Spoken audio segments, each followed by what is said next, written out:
Okay, you guys, welcome, Hi, welcome. Happy Melissa. New Year. Hi, Miss Kim. I'm trying to figure out how to put my What? camera on. It's on. We What's can on? see you. See you now. I have it on? Yep. Yep. Oh, yay, this old lady figured something out, or I just kept pressing enough buttons and something happened. You got it, darling. I All love right, it. there we go. Welcome, everybody. Happy 2026. I hope everyone had a joyful or relaxing or sleepful New Year's. Any of us could have done any of those, so all is okay. Hopefully, it was somehow pleasant in some way, shape, and form. We're in our first week of the year, and I thought I was pretty excited about our presenter tonight because she's pretty popular at the bridge. So we're pretty excited to have sweet Lori here talking to us, giving us all kinds of angelic inspiration. She's going to talk today a little bit about transitions, the good and the bad, what we're moving through, and how we can continue to do that. So, Lori, please take the floor. Okay, just start from the top. Start from the top, girl.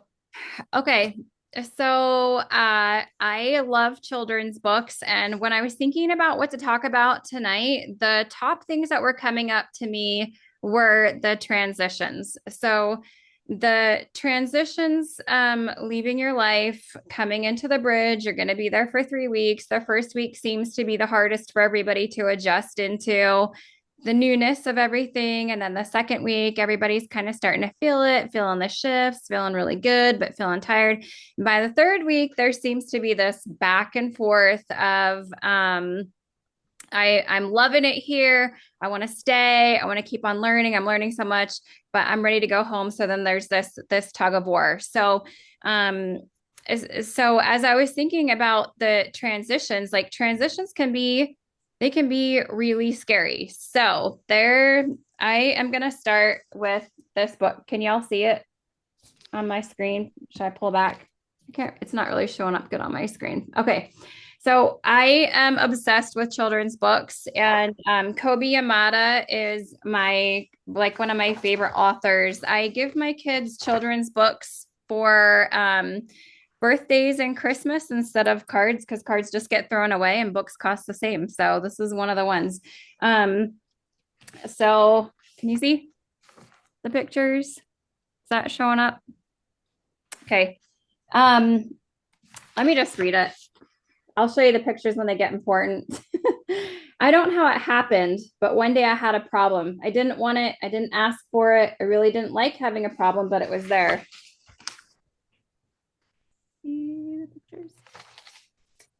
Why is it here? What does it want? What do you do with a problem? I thought. I wanted to make it go away. I shoot it. I scowled at it. I tried ignoring it, but nothing worked. See his problem getting bigger? You see that? Okay, I started to worry about my problem. What if it swallows me up? What if my problem sneaks up and gets me?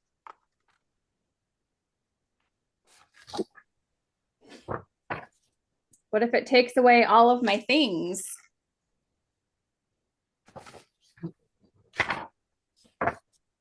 I worried a lot. I cried about what would happen. I worried about what could happen. I worried about this and I worried about that.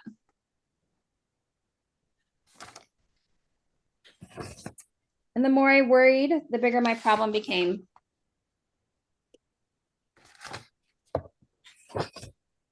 I wished it would just disappear. I tried everything I could to hide from it. I even found ways to disguise myself, but it still found me.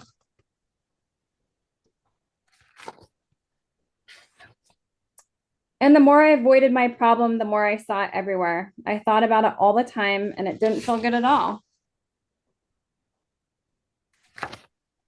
You see the pictures okay? I couldn't take it anymore. This has to stop, I declared. Maybe I was making my problem bigger and scarier than it actually was. After all, my problem hadn't really swallowed me up or attacked me.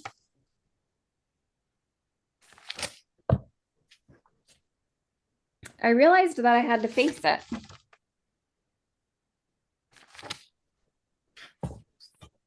So even though I didn't want to, even though I was really afraid, I got ready and I tackled my problem.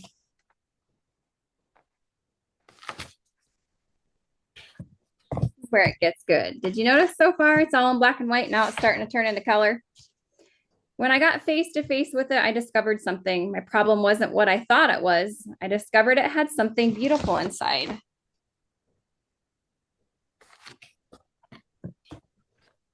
My problem held an opportunity. It was an opportunity for me to learn and to grow, to be brave, to do something.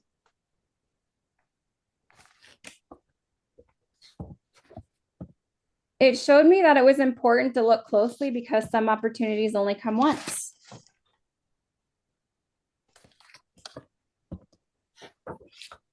So now I see the problems differently. I'm not afraid of them anymore because I know their secret.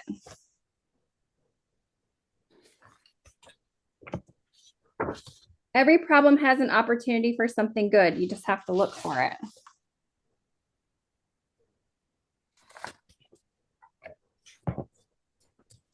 And that's it. That's my favorite. There's so much in this that I love, but how it starts out black and white and the problem gets bigger and bigger, and then all of a sudden, Melissa, you can appreciate this, right? Captain of the ship. Yeah, but I like the Titanic pose in the front with the binoculars. Yes. The bird's eye The book view. again? Lori, what was the name of the book? What to do with a problem. I love that. So, what I love so much about this is not just like the visual aspect, because I'm very visual, how it starts out black and white and then it turns into color and it goes into color because he's recognizing that it's not the problem that changed, it's his perspective on it. And I know from my experience, all of my suffering comes from fear because something looks like it's bigger than what it is. I mean, it could be like even really simple things that I just feel like, well, I don't know how to do this, and so it's scary and it's intimidating, and then it's this thing happened and I don't know how to deal with it or whatever it is because we feel like we're not equipped with it. But um when I change the story, when I'm changing how I'm interpreting it, then everything seems to shift from there. Does anybody feel like that's familiar, a familiar process for them? Yes. Yeah. Yeah. Do you want to share an example or you want to say yes? I would say yes in general terms. I mean, it seems like if I'm having a problem, it's easy for me to find myself getting anxious about the problem before I've even dealt with it and making it bigger than it maybe needs to be. It's always whatever it seems like I come up with in my mind is usually generally far worse than what the problem actually is. Yeah. And Yeah. the sitting around with it is worse than just dealing with it. Tackling it head on. Yeah. Yeah. I feel Yeah. like for me, when I really dive into the problem, um, and just start tackling it and getting out of the way, it doesn't mean that I like it, doesn't mean that it makes it any easier, but just having that thing like off my shoulders and off my to-do list is really helpful for me. Yeah, me too. So one thing in my whole thought process here was even in transitions, it can look like a problem. So it's not like, how am I paying this bill? Or, this thing happened with an employee. How do I handle this kind of thing? It's even in the good things. So this past year has been really, really hard for me. And then as things started to shift and transition, and I started coming into a place where things felt really, really good, I felt just as unsettled with the good things that were coming in as all of the hard things that were happening because it's still a transition. It's things are shifting. So it's how we're talking to our nervous system and how we're regulating our nervous system in the change.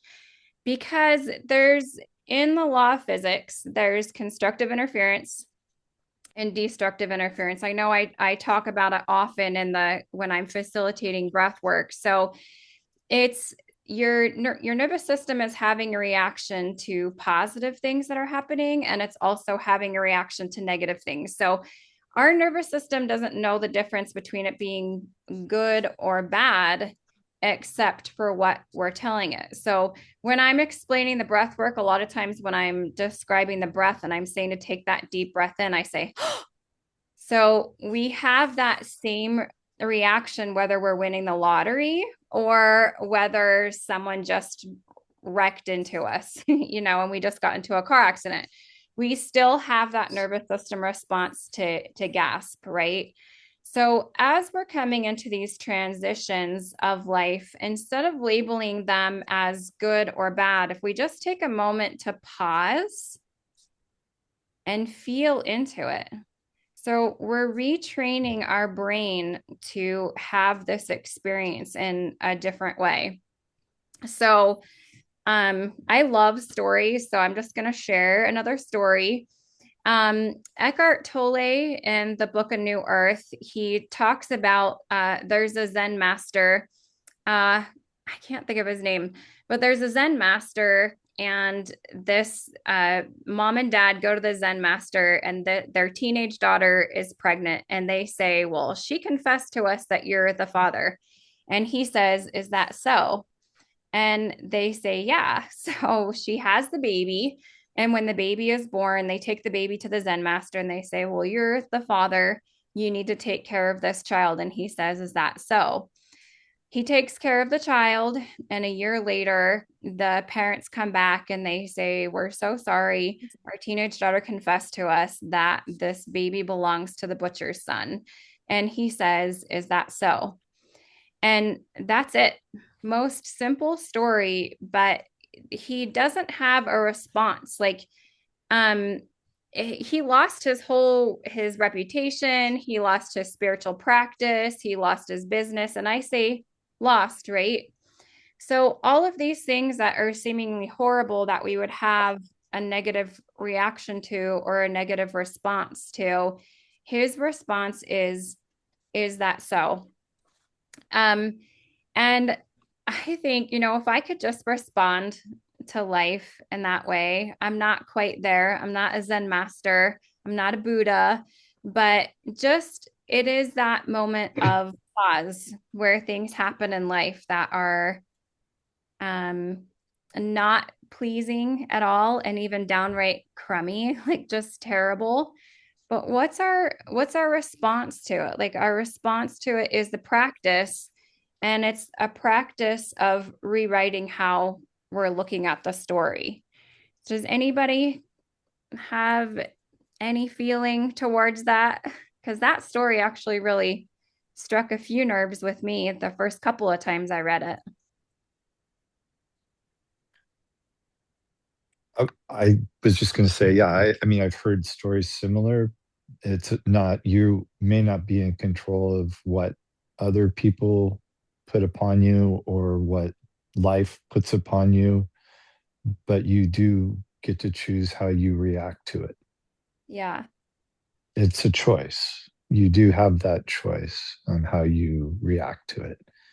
And I'm trying to do the same thing you're describing. I'm trying not to just, every time, there's a something in my changing in my life, but it's hard to I'd be take the walking around. time to actually go, okay, this happened. Now, how am I going to react to this?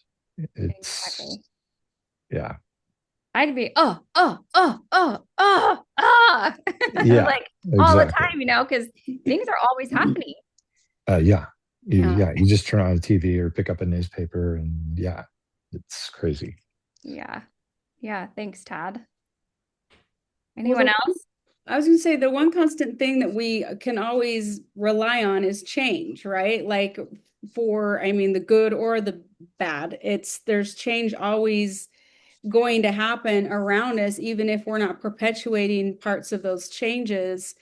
And I just, again, I going back to it is in the perspective, even if it is something that could feel or trigger that negative response or that heightened fear response, how can we connect with the opportunity part of it? I just think that's such a magical piece, and it's hard because I think intellectually and cognitively we can say that and know that that's the reality, but learning how to adapt the nervous system to the reality of that opportunity that's the tricky part, right? And yeah, that's exactly it. And whether we're labeling it good or bad, it's an opportunity. Like sometimes things happen in our life that we would perceive as bad because it's not something that we wanted to happen. It wasn't something that was in the plan, but that's the thing that shifts us and jolts us into a different direction. Like if, if I have something going on in my body and I'm feeling pain or something, it's my body giving me a signal that something's wrong so that I can take care of it so it doesn't perpetuate into something worse, right? So life gives us the same thing. Life gives us these little aches and pains or big aches and pains so that we can become aware and we can make a shift. If everything was just roses and ice cream all the time, why would we have any need to look at things any differently? So what our mind is trying to do is to label things good or bad because it feels safe. It feels safer than being in the place that's neutral. So just for a moment, just think about the different places of when you're at the bridge. What it feels like when you decide to go there. What it felt like when you first got there. What it felt like in the transition of the first week. And you're getting all of these new things that are coming to you, things that you haven't heard of before, getting reminders of things that you once knew that maybe you forgot. But then you're going into the second week, the third week, and then you go home. And when you go home is when the real test happens. So we have all of these belief systems, all of the people that know you at home, you get home and they're thinking that you're just fixed for life. And then you have something happens and you have an emotional relapse. And then that's good or bad because we're going back into a place of what's normal, what's familiar, and being in the place of neutrality, which is the transition where everything starts to shift. Um, then did anybody have feelings of, oh my gosh, like I didn't do it right. Maybe I didn't get everything from the bridge that I needed to. Maybe I forgot too much. Maybe this isn't going to stick. I'm just wondering, like, what are your feelings there, and how maybe do you feel like other people were labeling you after being there, or how maybe you were labeling yourself? I had a pretty hard time coming home because I'd come to the bridge with a pretty bad self view. Was really looking at myself as a monster and kind of thinking about all the horrible things I had done. And I felt like by the end of it, I had found the beautiful butterfly that was emerging, and I was ready to come home and bring that light to the world and love. But I came back into a place where it felt like to everyone else, I was just an addict. Um, I was the cause of a lot of pain and hurt. And my first reaction to everybody was F you, you don't know who I am. But then it caused me to isolate and really to kind of re-internalize all that. And I did relapse. I relapsed hard on Christmas and nearly fell right back into where I was before the bridge. And I felt like I forgot all of it and that I was a failure and that it was a complete waste and that all of that magical energy and love and all that good stuff was lost. But thankfully I was able to pull myself out of that and then kind of remember that like the Zen master, right? I can't change any of that. I can't I can't take ownership of that. I know who I am. And so I found myself a place to go and to start accepting that about myself and realize that is where perception will change. If it does or if it doesn't, it's not up to me to decide other people's perceptions. All I can do is be the person that I wanted to be when I was leaving there. I love it. That's a really vulnerable share. Thanks, Melody. What if I offered you an invitation to look at that as not a regression, but integration? I actually think it was essential for me to be able to move forward. I don't think that without that relapse, I would have been able to look at the opportunities in front of me. I came back and all I could see was all the doors that were closing and all the opportunities that I was losing and the pain and things like that. But in reality, those are all the things that no longer serve me. Those are the things that I didn't want to go back to. Um, and it forced me to reopen my eyes and say, okay, what is an opportunity? What is available? And it's all the things that I said that I wanted. Like transitioning to a new career, transitioning to a new place, getting out of the same habits, getting out of addiction, getting out of pain, getting out of the self-loathing cycle that I was in. I moved to a new place where I essentially can just be myself and not have to have anybody, that I knew or anything have a say in my life anymore. So it was, I said it today to a friend from rehab that I don't know that I would have actually healed if I didn't come home and relapse. I think that's perfect. That's beautiful. When when we're in a place of innovating new and we're not forcing the change, what feels like relapse, we don't go back to the same place we were. We just kind of yo-yo back and forth. So when we're asking ourselves what's really true and possible, even in those lowest moments, that's the thing that in my experience, when I get to those really low points, and you feel like nobody does understand you, everybody just thinks that you're just messing up again, you're just making another bad choice. But that's again where we get out of the good and bad. And when we really sit with ourselves and we say, okay, what is really true and possible here? It's it's what starts to build that trust muscle within ourselves, that we all of these things outside, all of these labels, all of the things that we're labeling ourselves and other people are labeling us, when we can get into that space of that trust muscle, that's where we really see the change start to begin. And we ask, what's really true and possible for me? So just like I was saying earlier, when we get into that place where it just feels really heavy, that's the wake up moment where it's like, okay, yep, this isn't working for me. Let's ping here. Now ping here. Now ping here. So it's the universe just giving us little dings to wake us up and shift us. They are necessary. That doesn't mean that they're fun. It doesn't mean that it's easy. I'd say hell is a really great word to describe some of these moments. I think you did perfect. Does I would anybody else? definitely say how described my last couple weeks, but it was strangely therapeutic. I don't know. There's like some calm that has come out of it and realization, like everything that the bridge and all my other stuff kind of brought together, like it all just kind of synced and clicked. And I don't know that it had done that before I left. I love that. And Mm. that's definitely the cycle breaking of choosing love over fear and staying present instead of controlling, letting go of old reactive patterns. So, this is where you get to practice the trust muscle. Like, I think we talked about, like, when you go to the gym, you don't just become a professional bodybuilder by showing up one time, right? And doing 10 reps. You keep doing the reps again and again and again and again. And that's how you're building the muscle. And it's not fun. I don't love going, and my the thing I hate most about going to the gym is the counting. So if that's if we can get to a point where the worst part of the muscle building is the counting the reps.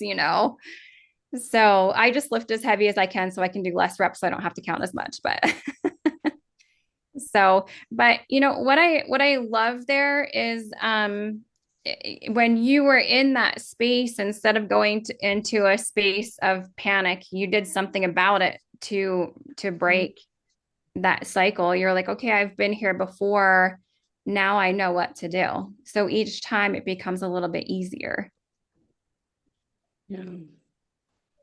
It definitely felt like it took a lot of the fear out of it. Like it's just a step. Mhm. It's not a change of direction. It's just a step along the road.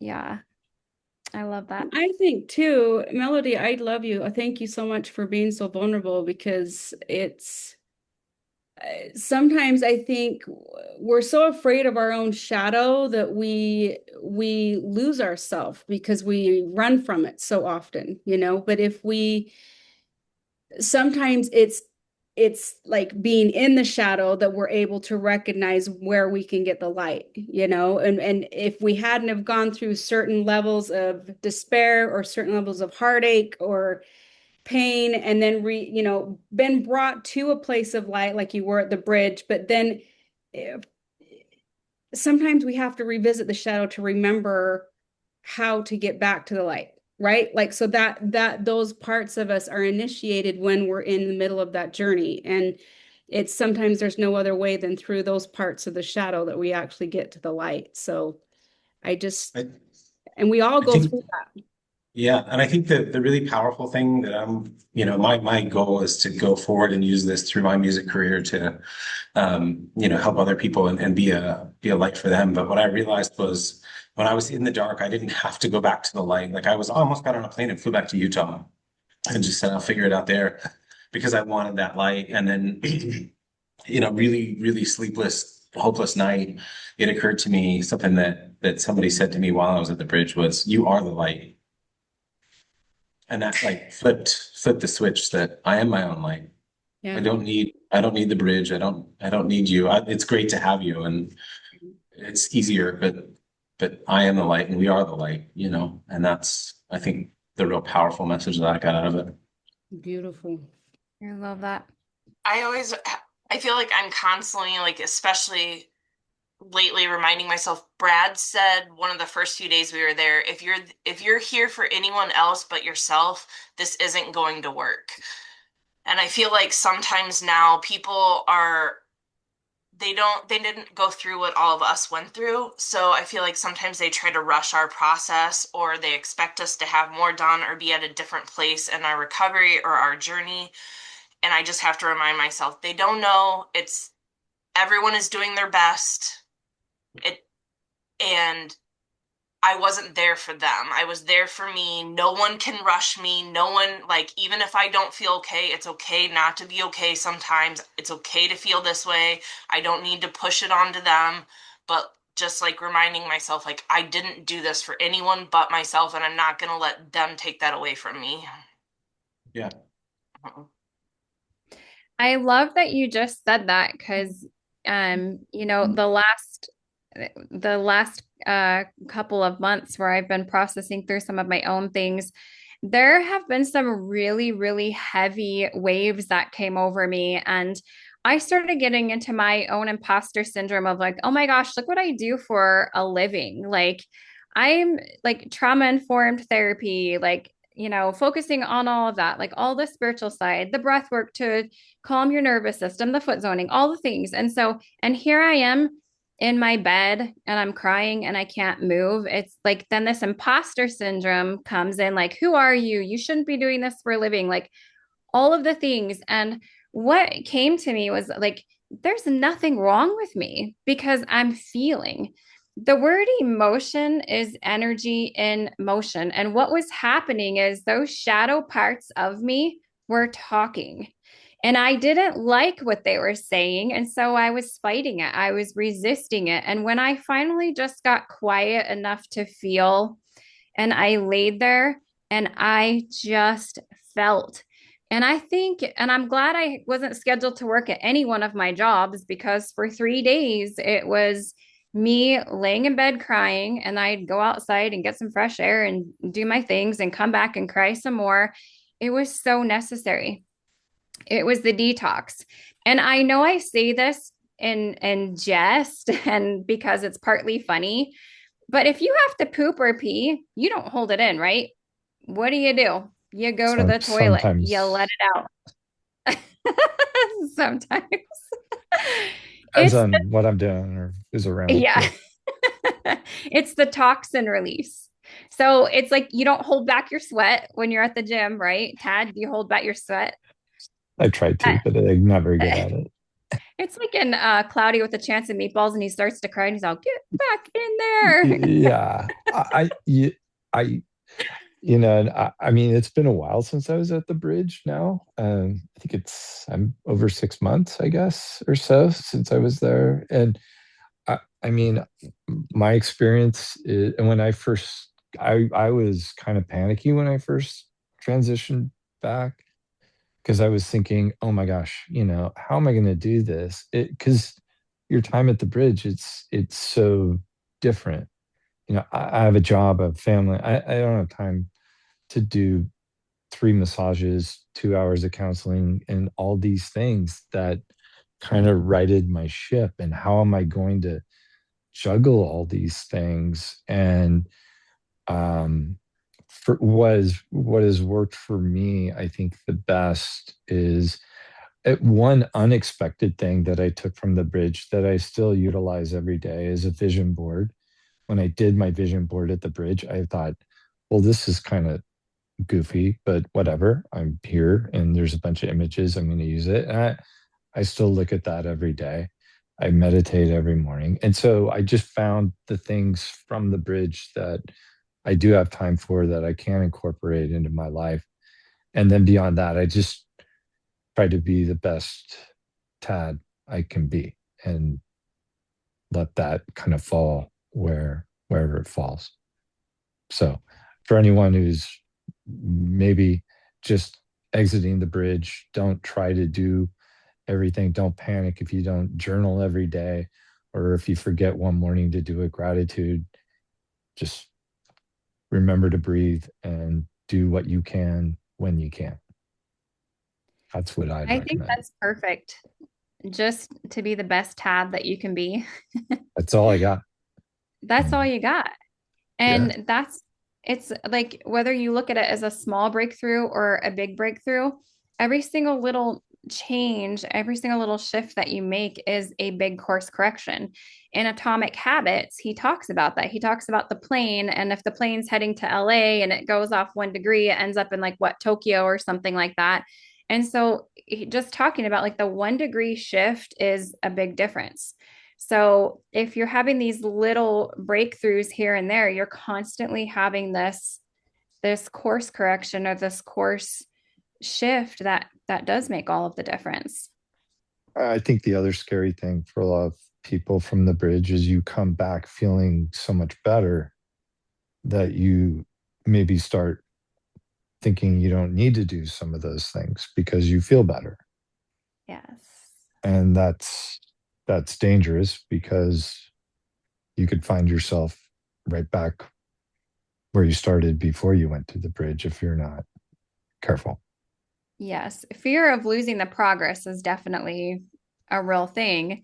And it's also a real thing to be in a space of perfectionism. You know, Yeah, when you come to the bridge, you're there for a specific purpose. It's there to bridge where you were to where you're trying to get to. So you have exactly. this gap in here that is the perfect petri dish for healing, right? Yep. So it's what you do with all of that you've got. You don't need all of this all the time, but you might need this and this and this and this and this. So it's just being in tune, like staying present. Like right now, I'm feeling unsettled and off. Taking that deep breath. Okay, I'm right here. I'm right now. What do I need in this exact moment? It might be a glass of water. It might be I need something to eat. It might be, guess what? Today I'm going to see if I can shift some things because I feel like I need some healthy touch and I'm going to go get a massage. Today I need to be at the gym. So it's not a catch-all, all everything. The bridge is a program. It's a program to make a big, huge shift from where you were and where you're trying to get to. It's not realistic to do it all day, every day in the real world. No, And so coming that's into what I that, found. So it's a transition. So yeah. that's a huge transition. Plus, as I've been listening to other people have their own private expectations or thoughts about what you may or may not be like when you re-enter from the bridge. And if you don't want, I personally tried not to get caught up in that. And I try to keep it very simple. Just be the best Tad. And sometimes the best Tad isn't all that great, for the record, but it's all I got. And so that's what I got to offer the world. And I just tried to do that. And I think that's perfect. And integration and regression are not the same thing. So while we're integrating, it can be really rocky. It can be really, really bumpy. That doesn't mean that we've completely regressed back to where we were. It just means we're figuring it out. We're integrating. It's like learning to walk. You know, when you watch a baby walk, they don't just get up and run. I mean, some kids do. My daughter did, but you know, she also ended up falling and hitting her head on the coffee table. So, you know, that's life. And that's just integrating. It's learning how to do something new and different. Yeah. It's tricky. That's for sure. Tricky. Yeah. And not forcing changes to happen, just being aware. Yeah. And like Melody, I mean, before I went to the bridge, and going forward, I'm sure I will too. There have been times I've hurt people in my life, and not because I wanted to, but just because I was in so much pain and dealing with so many other things. I neglected people. I missed, things, and I did that. I own that. I had to make some sort of. I felt I needed to make some sort of amend for some of those things. Not, certainly didn't intend to, but inadvertently hurt people along the way. But you can't, like Melody said, it's not who you are. But yeah, it happens. And people, I like to think no one really intends to hurt anyone, but it happens. Yeah, thank you for sharing that. Um, how do any of you feel like you've learned to trust yourself a little bit more in the in-betweens of these transitions? I mean, not even just transitioning into and out of the bridge, but there are constant transitions in life as you're coming into your own awareness. And Todd, you were just sharing an awareness that you had and something that you wanted to make restitution for. So how do you feel like um, what are some things that you do to build that trust muscle with yourself through some of these rocky transitions? For me, Anyone? Anyone? So for me, I think, hi, I'm Kim. I think the making sure that I have my minimums, and that I make, that I keep those commitments that I've made to myself, even when it's a busy day. And just, I lost a lot of trust in myself over the last year, and I'm trying to gain that back with myself, but also with my loved ones as well. And it's tough, but here I am. So I think just, continuing to show up for myself, I think has been the biggest thing. I love that. That's number one. I think it's so easy, at least in my experience, it's so easy to give other people so much love and compassion, and you know then when it comes to me, it's like, oh my gosh, Lori, seriously, like really? And then remind myself, if I was my own best friend, I would never have talked to myself like that. I would never have done that thing. So I think that's a really important thing that you mentioned right here first.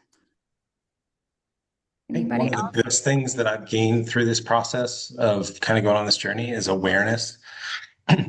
And so now I can see as I look back at like all the events that have caused me to stumble or all the things that have caused me to get into situations where I really didn't feel well anymore. I had an intuition before it happened to not do it or to take a different path, right? So I had an intuition to not go to this place. I had an intuition to not put myself in this situation. And every time, we talked about a lot on the bridge, learning to trust your feelings and learning to trust that awareness, that self-awareness. Every time I convince myself through my thinking brain um, to not listen to that, I convince myself that it's best for everyone else. It's you know, quit being a hippie and saying that the universe is telling you to do this. Like your logical work brain is telling you, I have a degree in math and physics, right? Like analytically, this is the right answer. And every time I do that, I find myself in a situation that ends up causing pain for me and probably everyone else. Mhm. So Thank you. just trust what you feel. Yeah. I keep doing this really silly thing. I'm sure you guys have all seen the movie The Truman Show, the old one with Jim Carrey. And I feel like my entire experience through the bridge, like there's different times where I'm like, am I on a reality TV show? Like, was I set up?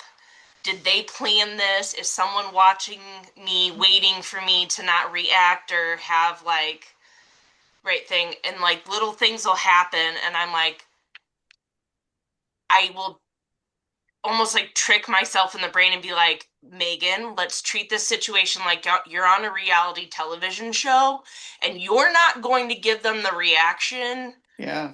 that they want to see. Like you're being tested.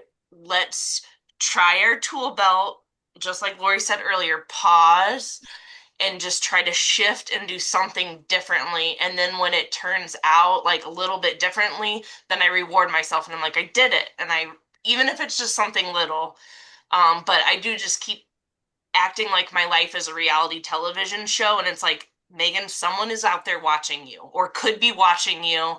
Do you want your $1 million at the end of this or not? Like, I know it's silly, but it has helped me through some of this.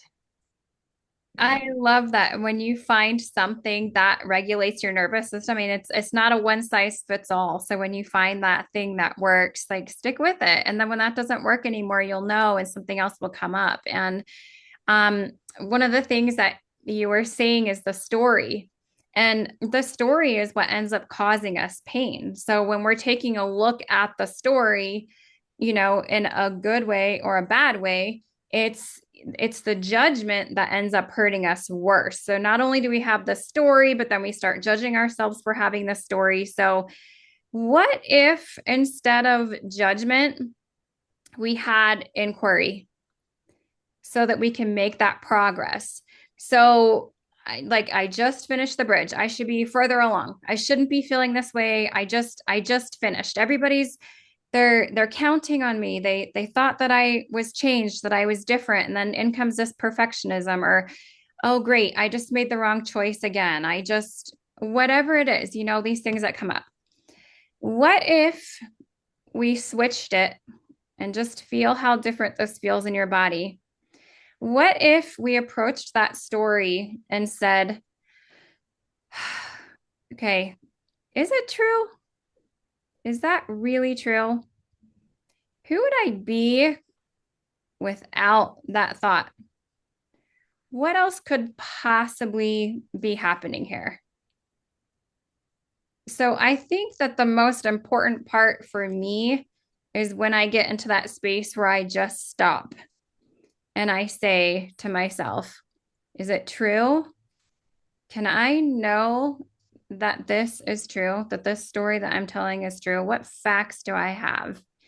And then go from there. Is anybody familiar with the book Loving What Is? I'm sure I've probably talked to every one of you about it at least once. Anybody familiar? Okay, put it on your book list. Yes, it's so good. Hey, Molly. Okay, yes. It has been, that book was literally my lifesaver book to start regulating my nervous system. So it's not about, people are like, oh my gosh, why are you so negative? Like, And I'm like, oh, shoot, was I negative? I thought I was just saying a thing, you know? So then there goes the story, there goes the judgment. And well, why can't you just be positive? It has nothing to do with being positive. It's just turning the story around because the opposite perspective might be just as true as the crazy story that I was just thinking up in my head. So, as I'm going through any big transition, whether it feels like a good thing or it feels like a bad thing, I start asking myself questions. Maybe some of the things that I'm judging myself for are outdated beliefs. Maybe they're things that just don't even fit anymore. Maybe that was a thing that fit because I was at this job or I was in this relationship or I lived in this place. And now all of those things are different. And I don't know why my screen's zooming in and out. It's kind of distracting me. I feel like um, but just coming back into a place where I'm evaluating my situation around me and what's really true and possible right in this moment, and just taking that deep breath. What am I looking at that could stop? What could start? What am I labeling as good or bad or right or wrong? And just start from there. And just with the space of inquiry, that feels so much different to me than when I just start going in and I'm like, oh my gosh, Lori.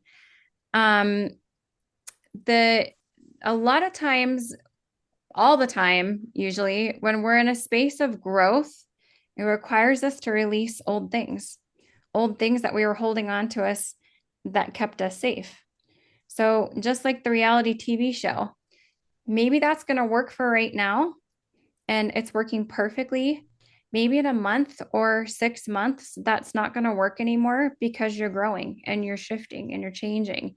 And that's a belief that doesn't work for you anymore. Something new comes in to regulate your nervous system. How different does that feel?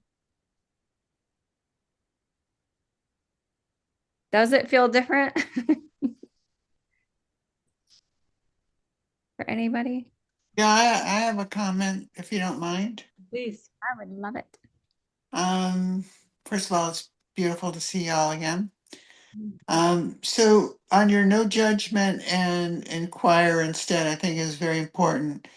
The one thing that I'm working on since I've been awakened, since I've gotten from the bridge is,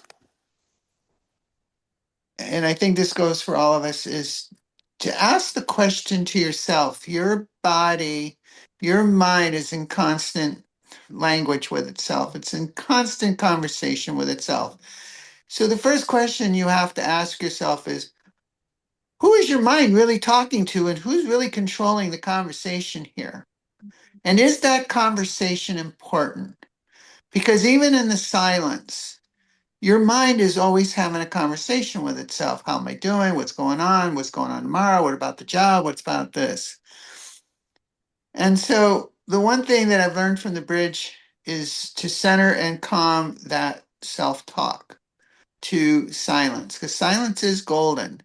And when you understand that, and that's a very hard plane to get to, of seeking that silence. Seeking when you meditate is a great tool for that, of that silence, and you calm that voice in your head, whoever it's talking to. I would love to know who I'm talking to. Is it your soul? Is it, nobody really knows, but is that conversation necessary? And is it good? So if you run into a situation and somebody's talking to you or you see something, is I think the first question you need to ask yourself is it important? And if it is, what's the outcome, good or bad, before I get an emotion from it or start that negative self-talk in particular? Because then you're going down a road that has no destination, and that destination is bad. If the road is bad, and if the road is bad, that means there's no destination, and no road has really a destination, as we learned in the bridge. So those are my thoughts. I love that so much. Beautiful thoughts, Melissa. Yeah. Um, and what I think about too is like when we get into that thought process and then we start, having that guilt of, oh my gosh, I went down this road again. Um, the guilt, usually when we're feeling guilt, it's actually grief for something. And it's typically grief for a life that we're outgrowing. So I relate that to like different phases in my life where, when I knew I was done having babies and I like, it's done. We're over with this part. And I was at peace with it. But at the same time, I was grieving that part of my life. And I listened to my mom say, all the kids have moved out of the house and I'm getting older and it's just me and your dad now. And it's like they're okay with where they're at, but there's still grief for these parts that we're letting go of. And that doesn't mean that there's anything wrong with us. It's just shifting. So the last thing that I have that I want to share here is to invite you to next time you're feeling like something's wrong, whatever it is, the thought process, the experience, whatever it is, next time something feels like it's wrong, try asking yourself if it's actually wrong or if it's just unfamiliar.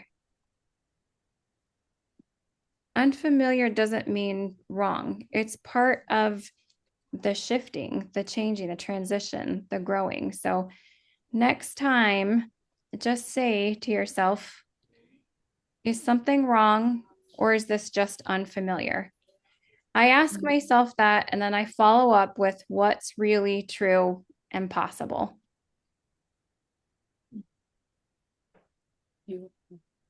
Lori, I love it. I love it so much. Who's feeling encouraged? Yeah. Yeah, for sure. I will always get emotional if I talk too much about it, but the things that we get to connect with each other on these calls they get more and more magical, and I'm very, very grateful for you guys that step in, step up, and be vulnerable, and you're helping each other, and to have a beautiful guide like we did tonight, Lori, and the things that you've brought up and shed more light on really means a lot to everybody. So I hope you guys can embrace what did connect with you. Take those notes, rewatch some of these pieces. I will get these out. But revisit the calls that you remember. Um, she doesn't she, Molly? Lori always brings the good nuggets. She does. So but revisit, remember, and then remind us when there's opportunities like this so that you can do that. But Renda, did you have a comment? Anybody? Okay. Anybody, any comments, questions before we say goodbye until next week? Can you leave it up so we can have a chat and see everybody? You shut it down last week. It's like, wait a minute, I want to say that. We're done and I get out because I go to dance. I have a Just got dance. to go dance. Girls got to dance. I gotta go dance. That's my therapy. That's one of my structure pieces. I Girls got to preach to you dance. guys about structure pieces, and I gotta keep my own. Where do you So dance, Tanisha? just at the gym, they have just at Summit, they have L Dubs. Do you know L Dubs? Oh, yeah. She's great. Yeah, super fun. It's where I go and breathe. I can just let everything out, and it gives me that extra piece that just even talking doesn't. So I just have to How rub about on we y'all's shut off? faces. I live in St. George, Yeah. so I get to see these people. Oh, that's I nice. saw Joelle yesterday. She gave me an amazing massage.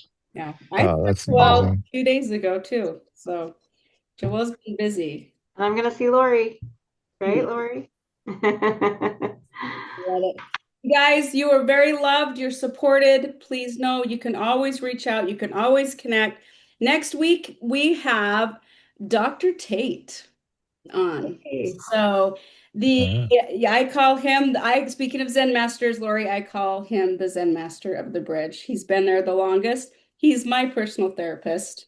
He's my psychologist, and he is an incredible human being. So he will be here next week. So please come and relish us with your beautiful souls. I can't wait. I love you all. We are here. Reach out if you need anything, okay? Thank you.